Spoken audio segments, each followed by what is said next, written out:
Hello everyone, welcome back to MLT journey.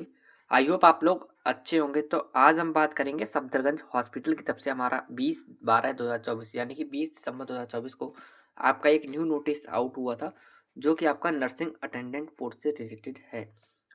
तो इसमें एक शुद्धि पत्र है, तो उसको हम अच्छे से देखेंगे। यहाँ पे बताया गया है नर्सिंग अटेंडेंट के पद के लिए प्रकाशित परिणाम, यानी कि 6/12/2024 को हमारा एक और नोटिस आया था नर्सिंग अटेंडेंट का, उसी से रिलेटेड है। उसमें आंशिक संशोधन करते हुए अस्पतालों की वरीयता, यानी कि जैसे कि अगर 10 कैंडिडेट हैं तो 10 कैंडिडेटों में सिर्फ 5 लोगों को एसजीएच मिला है और 5 लोगों को यहाँ पर एलएचएमसी मिला है हॉस्पिटल, ठीक है, अलोकेटेड हुए हैं, ठीक है। तो उसमें से कुछ चेंजेस किए गए, यानी कि या तो 6 लोगों को एसजीएच कर दिया गया है या फिर 4 लोगों को एलएचएमसी कर दिया है। इसी के रिगार्डिंग सेम ऐसे ही रहने वाला है।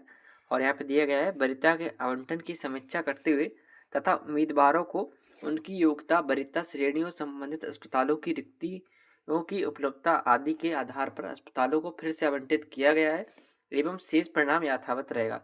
शेष परिणाम जो आपका 6/12/2024 था उसी के अकॉर्डिंग आपका ये रहेगा। और यहाँ पे दिया गया है ये पत्र जो है सक्षम पदाधिकारी के अनुमोदन से जारी किया गया है। अब यहाँ पर आप देख लीजिए, जो लिस्ट है हमारी कुछ इस प्रकार यहाँ पे दी गई है। यहाँ पर आपका दिया हुआ रैंक नंबर आपकी क्या है, कैंडिडेट का नाम दिया हुआ, उसके बाद फादर नेम दिया हुआ यहाँ पे, फिर कैटेगरी, फिर आप यहाँ पर आपकी सब कैटेगरी जो कि नन लिख के आ रहा है, बाकी यहाँ पर एक्स सर्विसमैन हो गया, ठीक है। फिर यहाँ पे PWBD टाइप उनकी मतलब कौन से टाइप के, ठीक है। फिर यहाँ पर एलोकेशन हो गया, फिर रिवाइज्ड एलोकेशन हो गया। तो यहाँ पर तो आपको सेम ही देखने को मिलेगा जैसे कि मैंने बताया था। अब आप यहाँ पे देख सकते हैं RML में भी सेम ही यहाँ पर देखने को मिलेगा, बट यहाँ पर एक कैंडिडेट यहाँ पे सिलेक्ट होते दिखते रहे हैं, ठीक है। 10 रैंक नंबर है, पूजा नाम है इनका। और पहले इन्हें एसजीएच मिला था, बट अब इन्हें सीधे इन्हें एलएचएमसी हॉस्पिटल में इन्हें तैनाती दी जाएगी, ठीक है। बाकी आप देख लीजिए एसजीएच का यहाँ पे RML कर दिया गया है और यहाँ पे एलएचएमसी कैंडिडेट को मिला था अंकुर है, ये इन्हें एसजीएच कर दिया गया है। तो रिवाइज्ड है ये, आप अच्छे से देख लीजिएगा। बाकी यहाँ पे जो येलो कलर से एक लाइन आपको देखने को मिलेगी, ये ओ 1 लाख OL, तो ठीक है। PWBD कैंडिडेट जो हमारे विकलांग भाई बहन होते हैं उनकी एक कैटेगरी होती है, उन लोगों के लिए ये वाला। बाकी आप देख लीजिए एलएचएमसी का एलएचएमसी रहेगा, यहाँ पे RML का एसजीएच रहेगा। तो आप अच्छे से देख लीजिएगा, आपका कहीं चेंज तो नहीं हुआ है। ये पीडीएफ हम अपने टेलीग्राम ग्रुप पे अपलोड कर देंगे, जो कि इस वीडियो के डिस्क्रिप्शन में आपको मिल जाएगी लिंक। बाकी आप देख लीजिए यहाँ पर टोटल कितनी रैंक वालों को यहाँ पर पोस्टिंग के लिए बुलाया गया, देख सकते हैं आप रैंक अलग अलग है, ठीक है। जैसे यहाँ पे देख सकते हैं लास्ट वाली जो रैंक है हमारी 2248 है, फिर इसके ऊपर आपको 1780 देखने को मिलेगी, 1508 है, 1509 है सॉरी। तो आपको कोई भी सिक्वल वाइज नहीं देखने को मिलेगी। बाद में यहाँ पे देख सकते हैं आपको यहाँ पर PWBD वाले कैंडिडेटों का जिक्र किया गया है, LHMC वालों को RML दे दिया गया है। अब नेक्स्ट हम बात करेंगे हमारा 6/12/2024 का नोटिस क्या था। तो यहाँ पे आप देख सकते हैं, यहाँ पे दिया हुआ है notice dated 6/12/2024 provisionally selected candidate for the post of nursing attendant. तो इसको हम खोलेंगे, यहाँ पे दिया गया है, आप देख सकते हैं यहाँ पर हिंदी में दिया गया है 6/12/2024 को ये नोटिस आया था। नर्सिंग परीक्षर नर्सिंग अटेंडेंट पद हेतु अंतिम चयनित सूची है ये, ठीक है। सिलेक्टेड कैंडिडेट होगी ये सूची तैयार की गई थी, जितने भी सिलेक्टेड हुए हैं। तो यहाँ पर आप देख लीजिए, यहाँ पे बताया गया है कि विज्ञापन संख्या रिक्वायरमेंट 1/3/2023 भर्ती कक्ष दिनांक 4/10/2023 एवं परिशिष्ट परिशिष्ट संख्या रिक्वायरमेंट 1/3/2023 को ये नोटिस निकला था। इसके तहत आपके 21/11/2023 में एक वैकेंसी निकली थी। नर्सिंग परिचर के पद के लिए आयोजित लिखित परीक्षा हुई थी, फिर उसकी डीवी हुई थी, डॉक्यूमेंट वेरिफिकेशन दस्तावेज सत्यापन के आधार पर निम्नलिखित उम्मीदवारों को उनके आवंटन के साथ नर्सिंग परिचर के पदों पर नियुक्ति के लिए अंतिम रूप से चयनित किया गया है, जो कि यानी कि अनेक्जर ए में दिया गया है। सेकंड पॉइंट देख लीजिए, उपरोक्त अंतिम चयन मेडिकल परीक्षा के मानक को पूरा करने के अधीन तथा सभी वैध आवश्यक दस्तावेज जैसे योग्यता हो गई आपकी, एलिजिबिलिटी, फिर अनुभव हो गया आपका, एक्सपीरियंस, और आपका कास्ट सर्टिफिकेट, जाति प्रमाण पत्र इत्यादि आपका कोई अदर सर्टिफिकेट्स हैं के सत्यापन के अधीन किया गया था।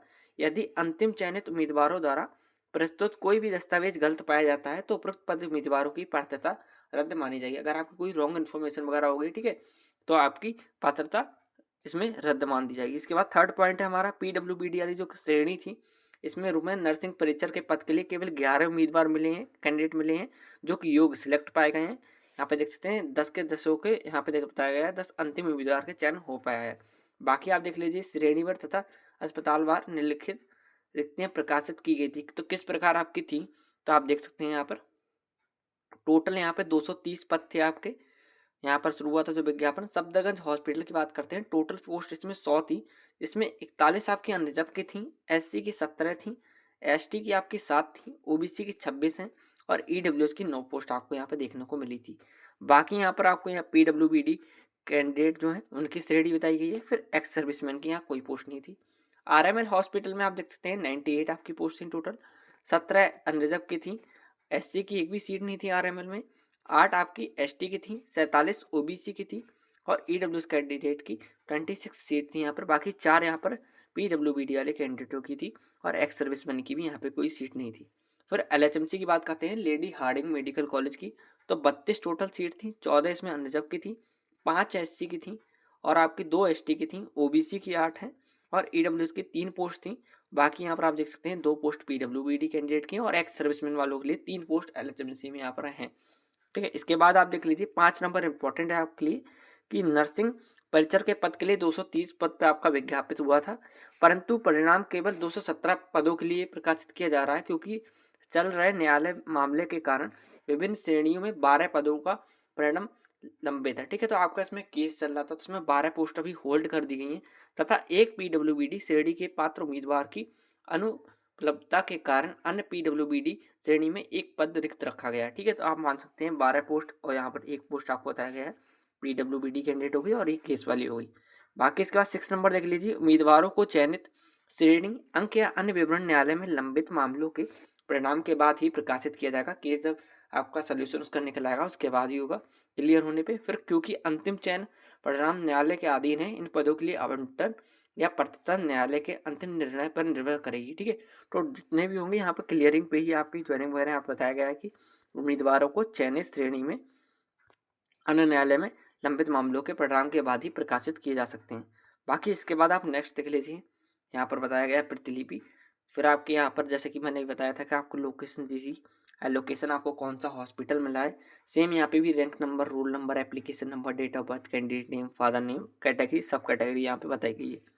ठीक है, तो अच्छे से आप देख लीजिए, ये पहली लिस्ट थी और सेकंड लिस्ट अब आई गई है, तो वो आपको हमारे टेलीग्राम ग्रुप में मिल जाएगी। टेलीग्राम ग्रुप की लिंक इस वीडियो डिस्क्रिप्शन में आपको मिल जाएगी। बाकी हमारे साथ जरूर जुड़ जाइए कोई न्यू अपडेट के लिए। हमारे चैनल का नाम है MLT जर्नी 6675। ऐसे चैनल के लिए लाइक करें, ठीक है, ऐसी वीडियो के लिए लाइक करें, सब्सक्राइब करें। Thank you.